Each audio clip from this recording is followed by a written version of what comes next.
An open-hearted gardener is not disturbed by weeds, yet she pulls them out in favor of the flowers. She accepts the state of the garden, yet keeps working to improve it. Unconditional love plus direction. People come to the work of Byron Katie with different levels of interest and resistance. In fact, each time I sit to do the work myself, I have a different level of interest and resistance. And it is also true for those whom I facilitate and for those who take my courses. So, how can I meet each person in a way that is appropriate for that person in that particular moment? The most important part for me is unconditional love.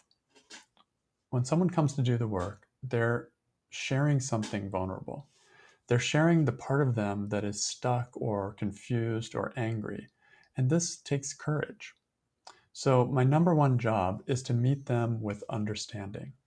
Literally anything is welcome. There's nothing too painful, too shameful, too trivial, too taboo. The more I've done the work on my own, the more I can see myself in anyone that I do the work with. I'm not shocked when they bring something really scary or something really trivial or something really just like deep for them.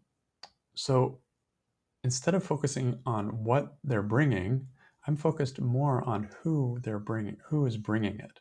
And for me, this feels like love. It's kind of like it's unconditional kind of love, which creates a space which feels very safe.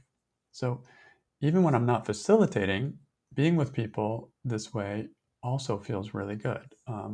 Sometimes Byron Katie says, "Love is the power," and I I also believe that if there's enough love, any troubles can melt away, even without the work.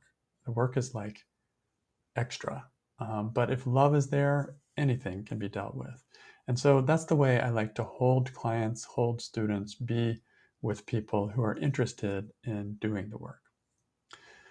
But people also come to do the work, not just to be held. And so, both in private sessions and in the Work 101, which is my ongoing course for, or my 9-week course for doing the work, learning the work, um, in these courses or in private sessions, people want to do the work of Byron Katie, and has a specific format to it. So while meeting them with love and acceptance is the most important thing for me, giving them the work is also important. And this is the balance point to unconditional love.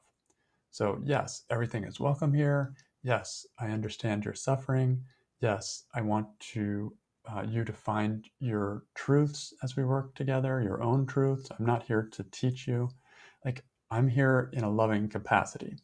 But no, let's not go down that rabbit hole. And no, that's not actually a turnaround. And no, you're actually beating yourself up right here, which is not the purpose of the work.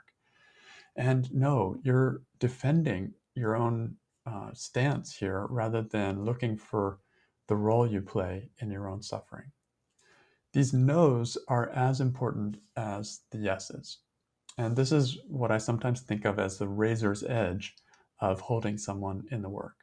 At the same time that I'm allowing anything to show up and welcoming it with open arms, I'm also saying, let's stick to this process of questioning. And when we deviate, let's come back to it.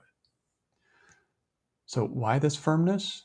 Because answering the questions is what loosens the attachment to suffering. Byron Katie often says, the work works when you answer the questions, or she actually says it the other way: the work stops working when you stop answering the questions. So I could just sit and listen to you as you complain, and I can do that.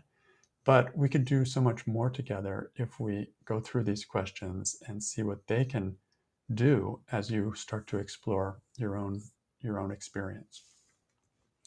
When I hold you in the questions and sometimes stubbornly keep asking them in different ways, I'm saying, look over here. Could the opposite of what you believe be true? I'm asking you to feel your way along the walls of your darkened prison cell, which happens to have an open door that you can't see. And by the way, I can't see it either, but I know there's one there. I know that if you keep feeling your way along the wall, just like a totally blind, eventually you're going to stumble upon that open door. So the direction is this: keep exploring, keep feeling your way in the dark. Yes, I hear you about how much it hurts, and I'm here for you. But keep feeling your way along the wall.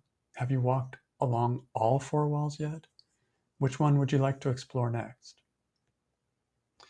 But sometimes you may just give up, and that's okay too. That's when unconditional love is there for you again. If you don't want to explore anymore, you don't have to. If you want to sit where you are, we don't even have to do the work. But when you rest for a while, I will probably ask you again.